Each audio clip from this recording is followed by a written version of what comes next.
textures or stuff, all that stuff would be listed in here. And then you can select between them so you know which one you're painting on, rather than, the old way where you have to tab in and out of edit mode. And as you can see, you can add more textures through here too, which will automate rather than, manually doing it with all these settings. So that saves a lot of time. It's not perfect. I noticed that like this did not update. If I select this, it will. But even then, I can't see the UVs, so I still have to, do the old-fashioned way where I tab into edit mode and pick a texture and come back out. You can see now I have the UVs over here. So maybe some of that stuff will be fixed. I don't know. I don't know how complicated that is. Another thing you might have noticed is these new brush icons up here. The presets are actually exactly the same, at least in this build. I'm not sure if there's any plans to change these or not. I don't find these very good for painting. If I just do a stroke, you can see that this edge is pretty blurry, which is not very ideal if you're wanting to do sharp detail. But on the other hand, it's really prone to stepping. You can blend with it, but just not very easily. It's just somewhere in between not being very useful either way. So I find that when I'm using these default presets that I have to fiddle with this curve a lot, which I don't like to do when I'm painting. When I'm actually painting, I just like to think about painting, light, shadow, color. I don't like to think about brush settings. There are these presets down here which are okay, but I think they seem to be more calibrated for sculpting maybe. Like if I do this max has no fall off at all, it should give me a very crisp edge, which it does, but it's pixelated. And to be fair, this is because it doesn't have anti-aliasing. It's not really the curve's fault. Either way, not very good for painting. So what I usually do is I just make a couple of my own beforehand. I have an entire set, but Blender has this fake user data block system that makes it really complicated to get brushes in and out of Blender, and it saves with the file. Then you have to go and delete the other ones that aren't very useful, which means you have to unflag it, delete, restart Blender. It's a really big mess. I could make an entire tutorial just on this data block system. It's so confusing. So instead, what I usually do is I just, take these presets and then just overwrite them with settings that I do like. It only takes a few seconds once you're used to it anyway. The way the curve works is the left side is the center of the brush and the right side is the outer edge. So you're just dealing with the radius. The up and down is how transparent the pixels are in that area. So right now I have like a max brush setting. It's completely opaque pixels all the way across, which gives me this stroke that I just talked about as the pixelated edges that I don't like. To fix those, all you have to do is just add a fall off. So something like that. And again, this is center, totally opaque pixels, just right at the end, we're just kind of blurring it out. And that'll give a stroke that is like that, where it's still a hard edge, but it's a lot cleaner. And the other brush that I want is totally the opposite, where it's completely soft. And to get that, I just start with this diagonal and go all the way down where it's almost transparent and just has a fall off, and it'll give a brush that's, you can just build up and get nice smooth transitions. I'm actually using a mouse right now. When I switch to a tablet, this is even easier to do.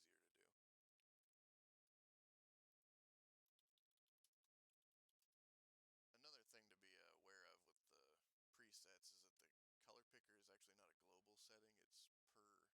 Each preset will have its own color. So if I select red on the soft brush and then switch to hard, you can see that it's not red anymore, it's white. That's what I had last selected. This can be tedious sometimes, I find, when painting, because I will be painting something, and then I will want, a darker value maybe. So I select it on the color picker, but then I want a smoother transition, and so I switch brushes, and I don't have, I mean, it's still there, but it's on the other brush. I have to reconfigure this brush to have that same color, which can be annoying.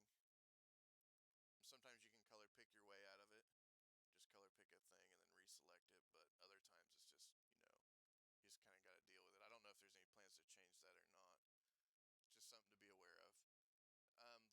preset that I'm going to set up is just a fill, which is actually a new tool for this branch. There's also masking, which works like sculpt mode. I'm not going to demo that in this video, maybe, future, if maybe I'll make a tutorial on it in the future.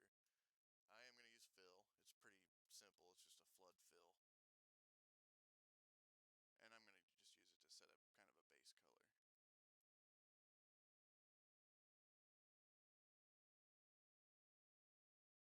I want like a cool brick look for most of this. So something around there. And just to make sure that the whole thing gets filled, I turn off occlude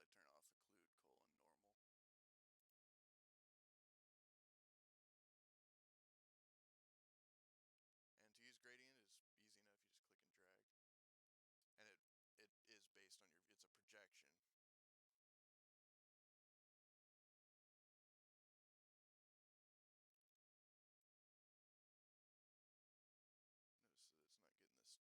top piece. I don't know why it gets these, but not that. Maybe the angles on these is a little off.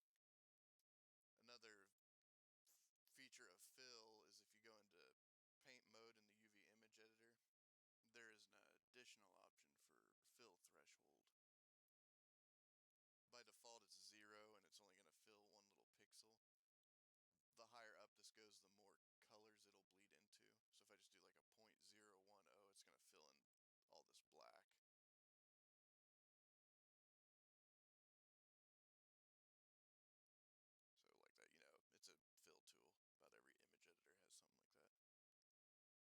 Let's see.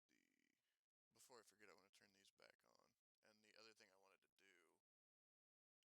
is change the top piece and the bottom piece more to a warmer gray, like a different material than what the middle part bricks are going to be. So to do that, I'm just going to switch to a hard brush, change it to color blending mode, and with the color I want. And then I'm just going to paint it over in here. And with the color blending mode, it's going to keep the values the same, but just adjust the hue on those pixels to get something like that.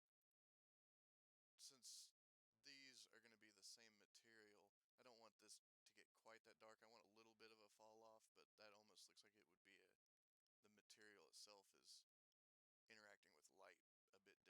So I want to brighten this up just a little bit, and I'm just going to use a mix with that.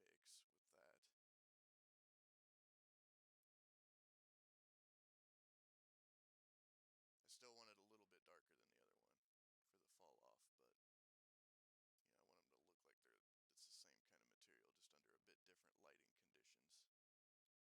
So to kind of color more efficiently, what I try to do is work on the whole model at once. It's just an old painting rule. You don't want to get caught up in detail too early on, or you're probably going to run into problems. I just try to work the whole thing at once and just kind of refine the detail all at the same time. I just find it a little bit more efficient. It's a pretty common workflow. It's not always easy to do in Blender. Like if you have a complicated model, you have to switch between things because you can't paint on more than one object at a time, but it's usually the best to try to do it that way. That looks like it should be a bit brighter than that. Let's see.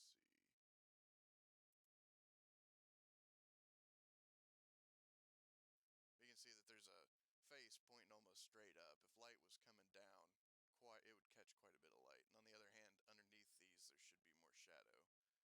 So I find it better just to block in big stuff like that first, which is what I'm going to do here. I think that's a bit too bright. Let's tone that back a bit.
also erodes from, the wind blowing the dirt. And the weakest points on things is usually the edges, and so it chips away pieces and then exposes new material, if that makes any sense. So I usually use that, to pull. I'll make these corners lighter and stuff. You'll see what I mean. Actually, I'm going to use a soft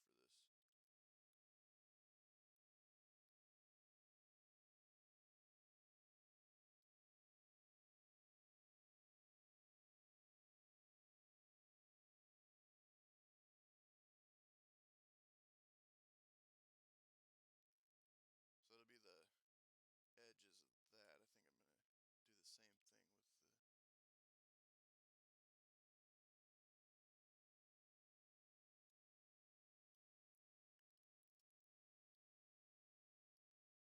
So something like that. And I'll probably... Yeah, I'll do these two. Yeah, I just want to pull out them edges a bit.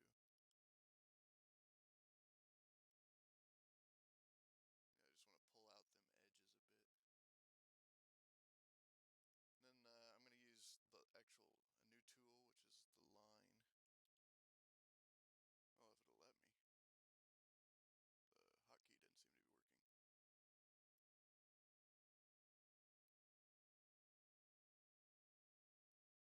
I'm going to do this in the UV image editor, I think. And I'm just going to kind of sketch in the bricks. I don't know if there's a way to constrain this or not. Wasn't on anything I tried, but Blender hotkeys tend to not be anything that I try. It kind of just does its own thing.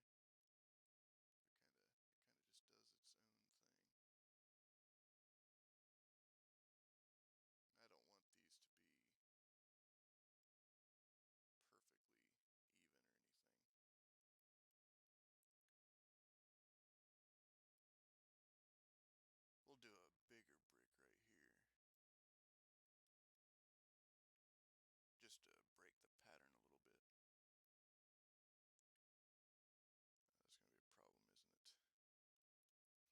Let's see. Should I go straight down? No, I don't like that. Again, I'm not even trying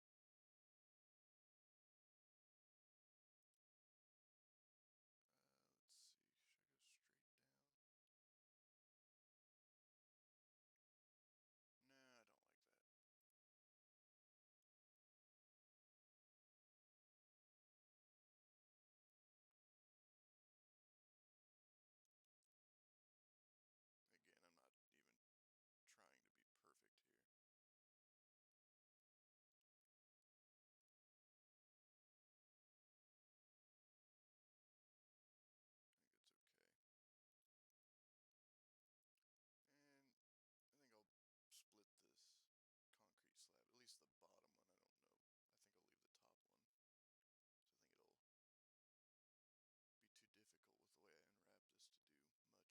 at least the bottom one.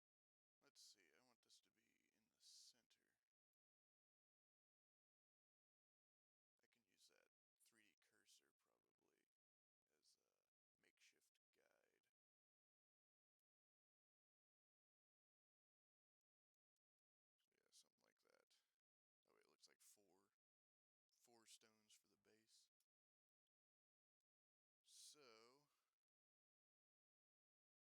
So yeah, something like that. That way it looks like four stones for the base. So let's just do some color variation stuff. A lot of people, it's a style choice. A lot of people will do, their habits is I'll do a blue, and then down in the shadows it'll be a dark blue, and then in the highlights it'll be a light blue. I tend to go for more analogous color schemes, I guess. And analogous means on a color wheel the colors are close to each other. It happens in nature a lot. If you see like grass, the grass will be green, but the highlights on the grass will be like a more yellow green, and then the shadows will be more of a blue green. It's because the direct light is getting hit by the sun, so it's a warmer color. The shadows is from the reflection of the blue sky. And I usually try to do that. I vary it even more sometimes. Just, experimentally, I'll just start throwing reds and stuff in there. I don't know if I'm going to do that in this demo or not. Maybe.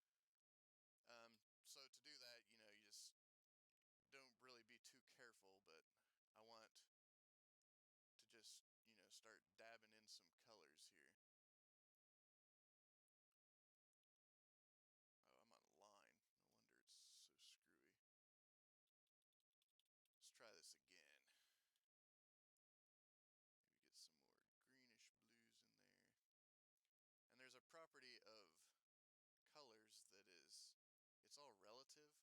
If I do a gray, since I'm on a blue, if I just go straight gray, no color at all, and put it on this blue, it's gonna look almost like it has warmth in it, almost like it's like this. It really does have some color into it, even though it doesn't. It's pure gray. On the other hand, if you put it on a warm color, it almost looks like it has blue in it. And every color will do that, but it's easiest to see with gray. So sometimes I will just, start dabbing little blotches of gray in there. It seems counterintuitive, but just adding gray can actually add color variation because you get warmth without actually adding the complementary color to whatever you're painting on. So I'm just dabbing around here. This will make more sense later on why I'm doing this. I'm just trying to get color variation in there. I'm not really trying to paint the bricks. I'll come back and blend these, but for now I'm trying to generate happy accidents basically. I think I will try to push this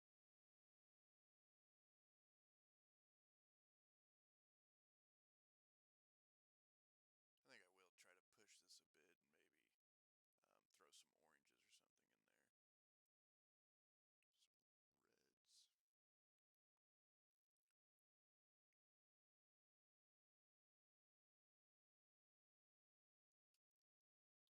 want to just work on one area like I said. I like to work the whole thing. Another thing you could do here is actually use texture brushes. I'm just keeping it simple and sticking to round. There's a tendency for a lot of people they focus more on the brushes than the actual art aspect in digital at least.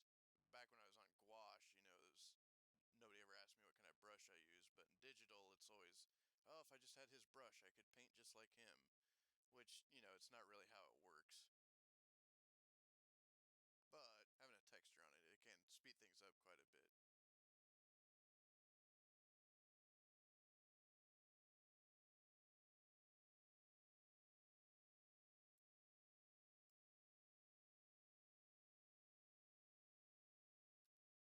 So I'm going to go ahead and start blending these in. I'm actually going to blend them mostly with this hard brush, and to do that I just color pick what's there and then kind of smear it around a bit and try to make it work. And I'm paying attention to the value. Color you can kind of do whatever you want with, but value it'll look really wrong if you don't do it correctly. And value is just how dark or light a color is if you didn't know that. Color is almost like an illusion. Different animals see different amounts of color, and even between humans, some are colorblind, and I've read that some women in the population can actually see more colors than the average human can.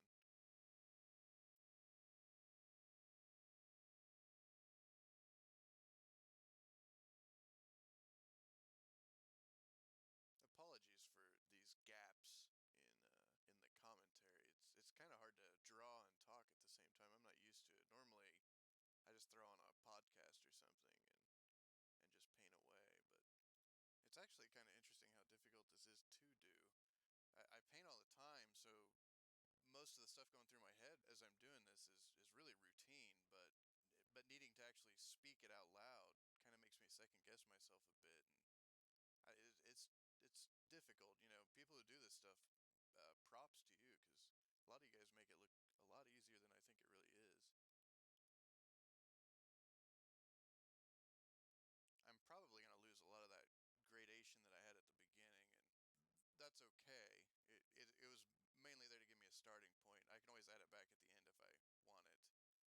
It's uh it's a thing in art.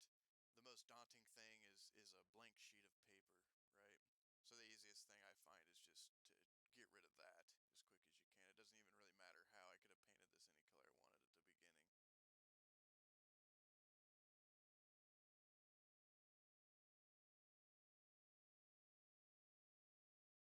I'm not too concerned at this point if I lose that initial sketch that I had. By the end of it, the lines are too perfect, and I don't want to keep it that way. I don't want to say it's not realistic, but I don't find it interesting, I guess.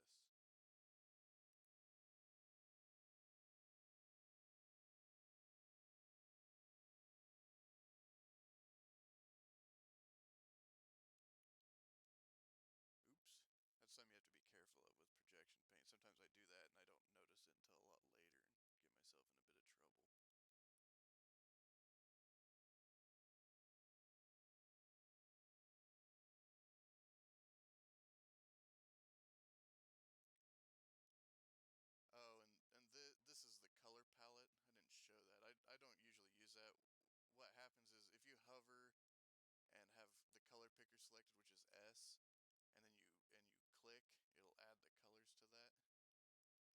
In most image editors, the way you color pick is you hold down a button, is usually Control or Alt, and then you click on something to pick the color. In this case, you just have to hover, and I'm not used to that, so oftentimes I'll have like 20 colors by the end I'm painting in this color palette that I didn't even intend to do. It's just kind of a control thing that I'm not used to. But it's alright, it doesn't really hurt anything. And I do sometimes use that color palette for things.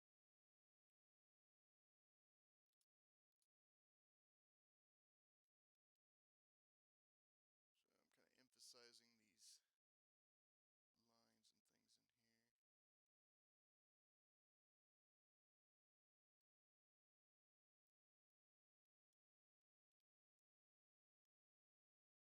emphasizing these lines and things in here.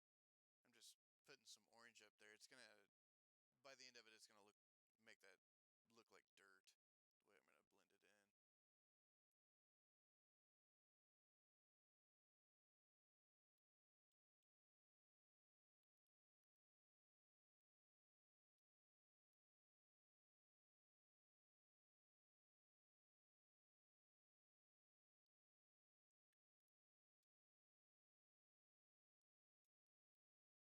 And you could use a soft brush if you wanted for stuff like this, because this is all, when I get into the tighter detail, this will all come together and it'll look okay. Right now it just looks like crap, but it's just the way it starts. This is this is kind of like the reason I work on the whole thing at once is it's like I could technically stop here. It doesn't look very good, but you know, everything is technically done. But from here I can just spend hours and hours just refining it until it looks really good. Whereas if I just had done this one brick and taken it all the way to full, then I'd have to do it again and again and again and again. It just seems more daunting, and then on top of that, like, this one will wind up being, like, by the time you get up to this brick, you've got new techniques that you figured out, you're all nice and warmed up, and this one will start looking kind of crappy, and then you'll want to go back and just redo that, and it becomes kind of like an infinite loop. Whereas if you just do the whole thing at once, everything's going to be a lot more even. I think I'm going to warm up the cracks just a bit. You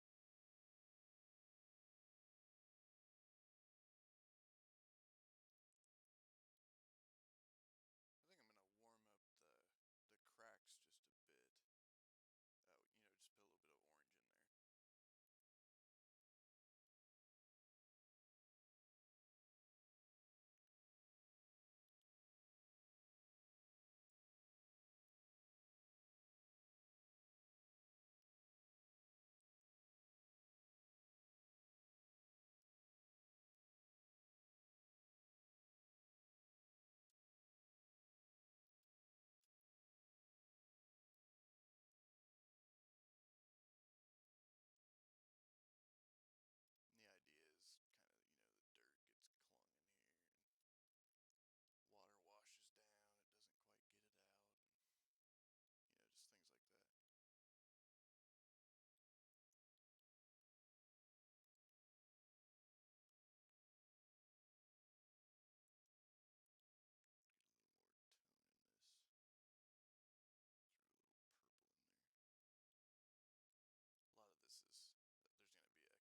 looks less like splotches of paint, more like solid objects at least. I'm gonna add in some orange down here too for the same reason. This is gonna it's gonna wind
up looking like dirt by the end of it. I think I'm gonna pause here for just a second and see how I'm doing on time. Uh, so there might be an awkward cut in here. I don't know. So I think just to keep this from running on forever, I'm going to, kind of show you how the detail and stuff like that works, and then I'm probably gonna cut and then kind of come back and show you at the end and maybe explain a few more things. So there's not really any reason, like if I just do one of these, there's not really any reason to go, and paint all of them because it's the same principles over and over again. But basically the tighter detail you do, I'm just making a little crack here. The tighter detail you do, the sharper your image becomes. So if I just do a crack here and I'm going to really pull in, make some, really detail this thing.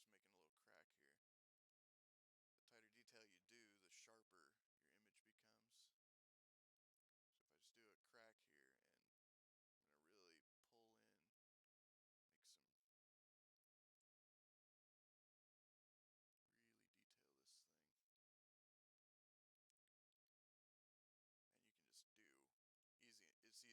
even just do dots and things. Just knock little chunks out of the corners.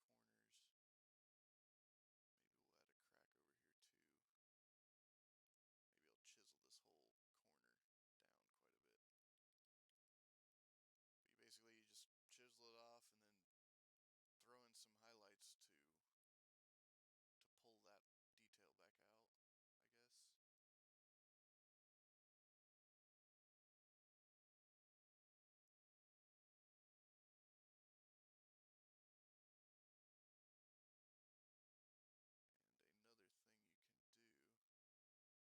some of this just gets into, fundamentals of painting, which are a bit, a little broad for just a little single painting demo. Maybe I'll continue doing these and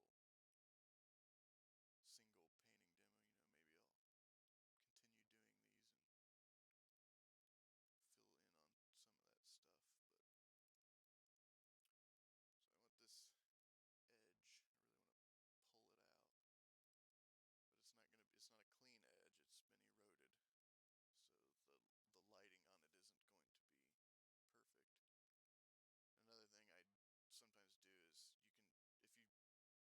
if you put the dark, if you put a fairly dark tone right next to these highlights, they'll really pop. It's, you know, contrast or whatever really pulls in the, or pulls attention, I should say.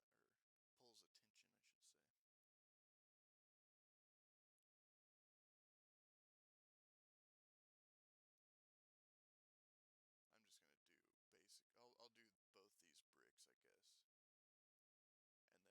and then I'm gonna pause the video, paint, do all the detailing kind of off camera, and then come back and maybe, you know, explain some things I did if necessary. I don't, but it's because this is basically the same thing over and over again, just for each brick. But you can see that just pulling in them highlights and putting in little cracks and things,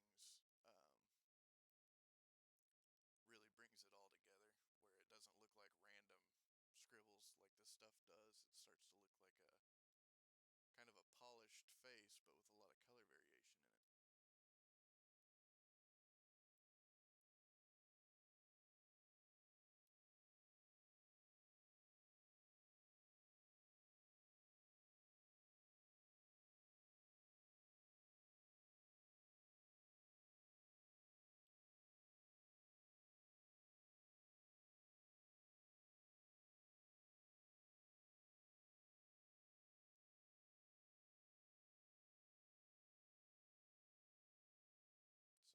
So something like that, it starts off really bold and looks awkward, but if you zoom out and you take it into, in the full context of things or whatever, it'll fade, and not draw as much attention to itself. But I think, stuff like that, it adds a lot of life to the thing, I think.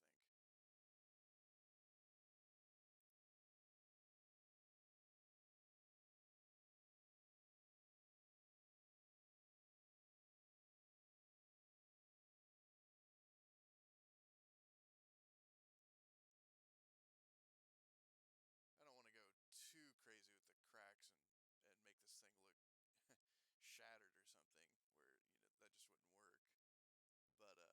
But at the same time, I do find that kind of stuff really fun to paint.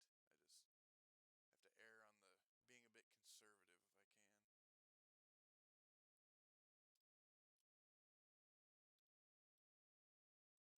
You can see it doesn't take much to really pop out these shapes.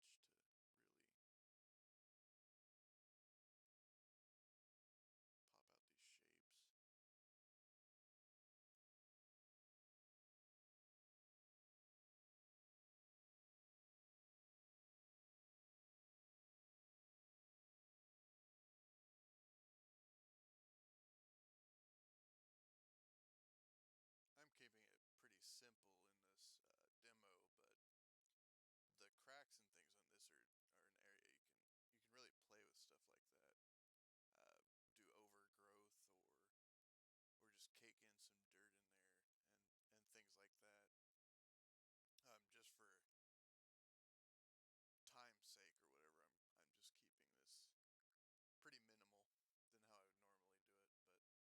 But I find stuff like that really fun to paint, and it really it adds a lot of character, I think, to stuff like this when you can put things like that in.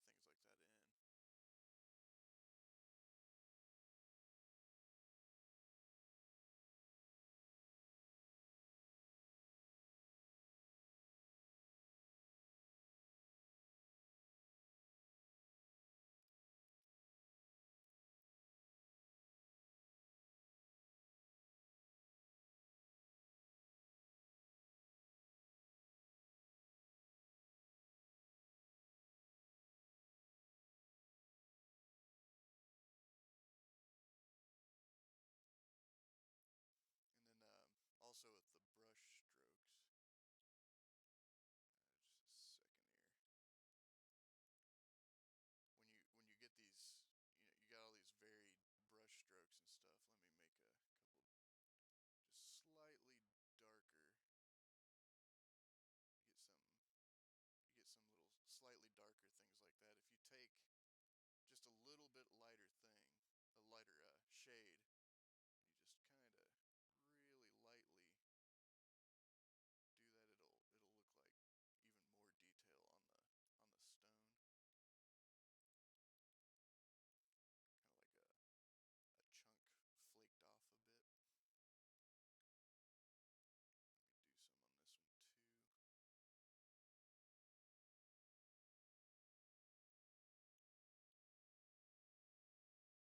this one too.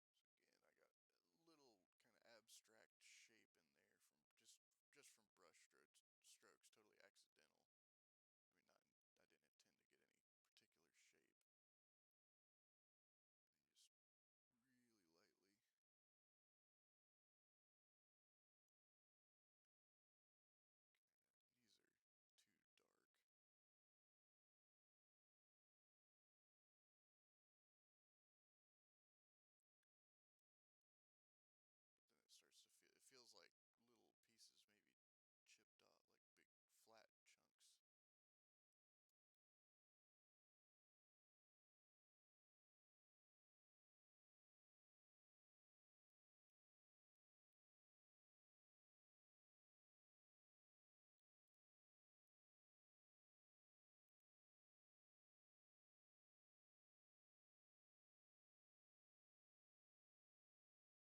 So what I'm gonna do is, go ahead and cut this, finish it off, then come back, talk a bit about it, and call this video done. I think because there's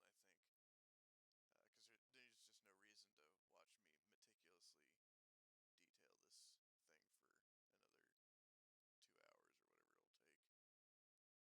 So yeah, be back in a sec.